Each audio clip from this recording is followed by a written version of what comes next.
কোনো না কোনোভাবে আমার ফ্রেন্ডসরা জানছে যে আমার ইউটিউব চ্যানেল আছে কম সাবস্ক্রাইবার আলা। এটা না, অন্য একটা। ওরা জানার পরে আমারে জিজ্ঞাসা করলো, ভাই তুমি থাম্বনেল ডিজাইন করতে পারো? আমি বললাম, হ্যাঁ পারি। বলল যে তুমি কি টাকা নাও?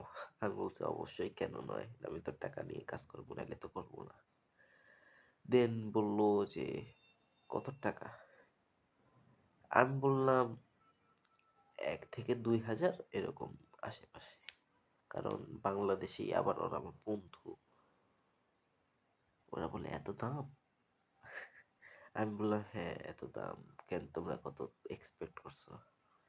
কয় কি আর কম হয় না? আমি কই কি হ্যাঁ হয়, লো কোয়ালিটি হবে একটু, কিন্তু 200 থেকে 100 টাকা। লাইক ফ্রেন্ড, শুধু ফ্রেন্ড তাই। তো তারপর আছে না, ওরা বলতেছে যে না, 25 থেকে 50 টাকা। আমি বললাম না থাক, লাগবো না আমার, তোমরা অন্য কেউ দেখা নাও।